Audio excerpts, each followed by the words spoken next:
everyone, GadgetGirlKylie here, and I'm going to try my best to answer a question that a good friend of mine asked me here on YouTube. So he asked me about armour, weapons and skills on Ragnarok Odyssey.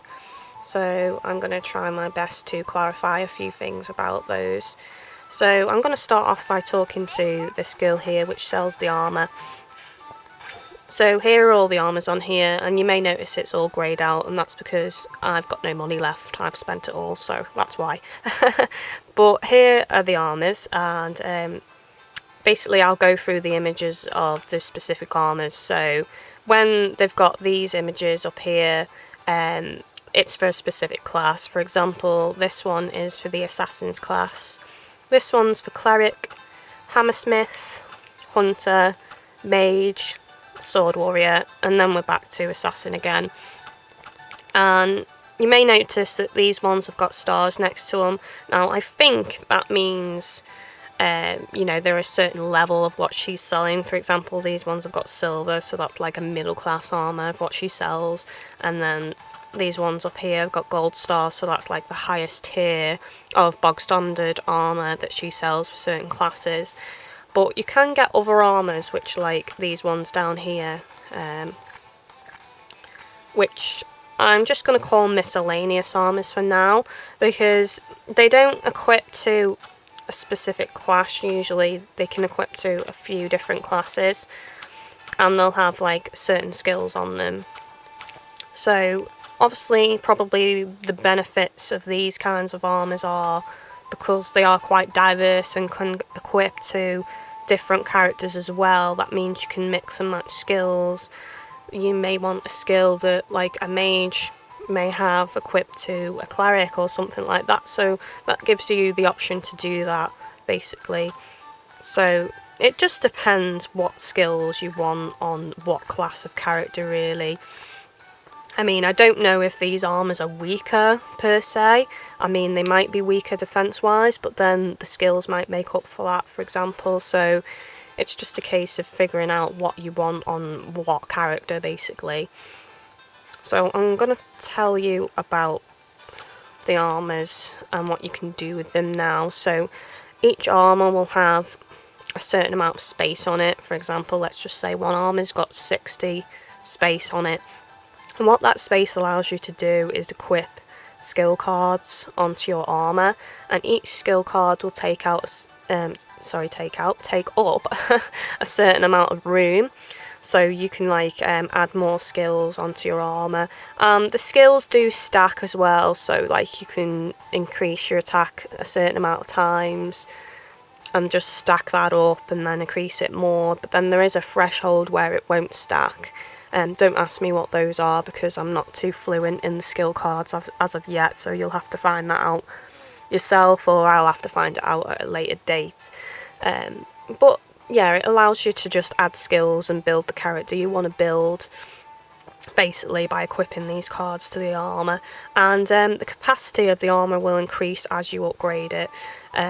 So I'm not too sure if the capacity is a bog standard amount for every armour or if it's like different for certain armours, so I don't know whether, for example, these miscellaneous armours might have less capacity space or more, I don't know, so you'll have to have a look yourself, or I'll have to find out. This girl sells hats, I wanted to briefly touch on this. I don't think hats give you any skills, to be honest. I haven't found out if they do, and the wiki doesn't say they do either. So to be honest, I just think they're for a laugh, to add a bit of fun to the game. You know, make your character a bit more unique. You know, you can look like a ghost if you want. So I just think that's for shits and giggles, to be honest. So let's go over to the smithy and I can briefly talk about weapons here.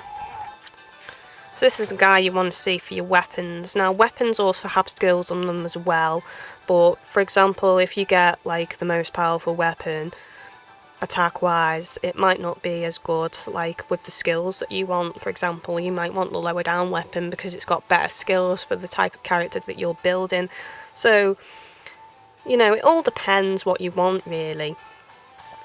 So like these are like the bog standard beginning weapons, what they look like, and then you'll notice that the images change. For example, that's the bog standard image for an assassin's dual wielding blades, and then there's a different one, so that means that's like a higher rank. So when the picture changes, you know that that's basically like supposed to be a higher weapon, but like I said, the skill might not be the skill you want. So, and you can upgrade your weapons here with this guy.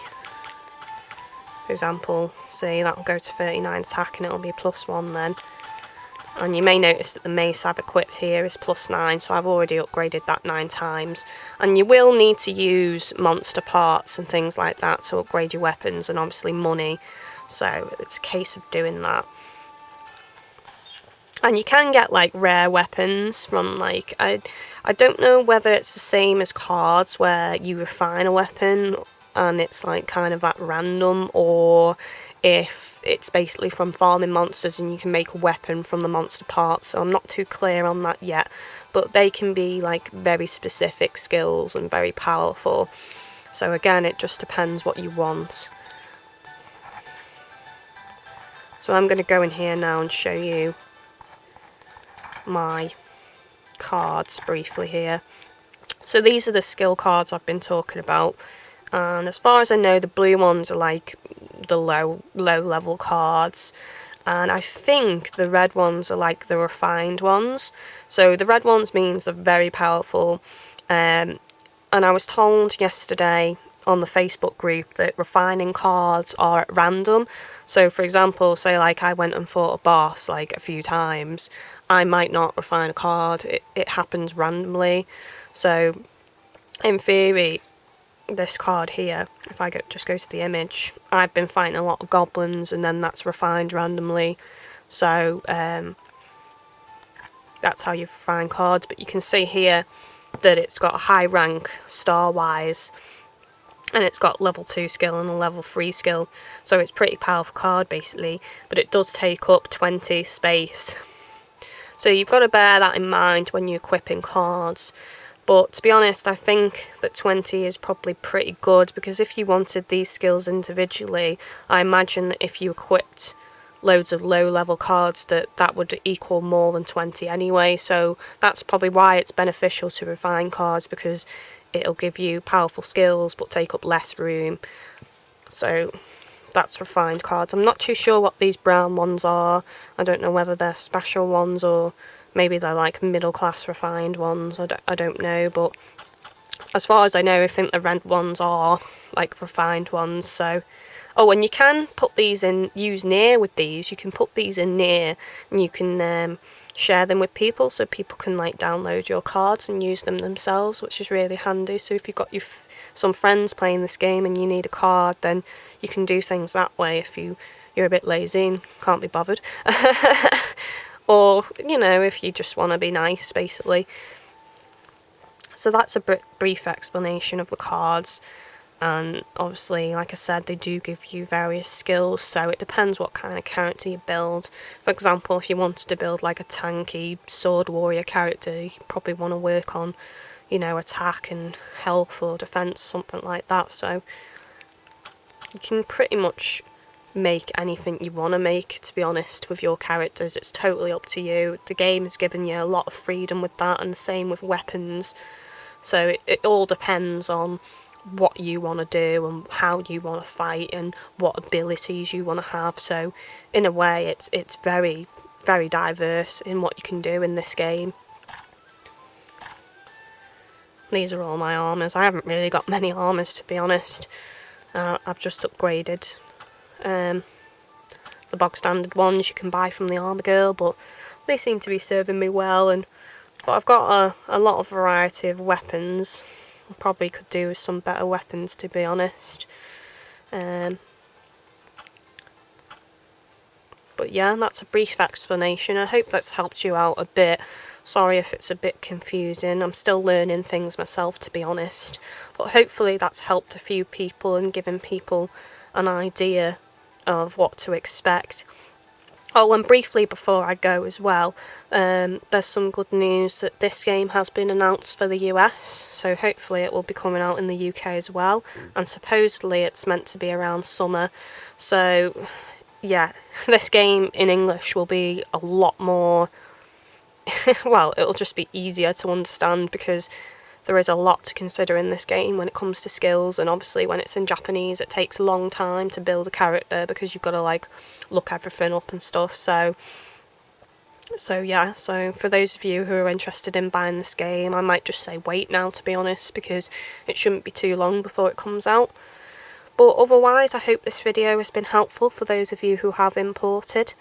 If you have any questions, just let me know and I'll try and answer them the best I can. But thanks for watching. This has been GadgetGirlKylie.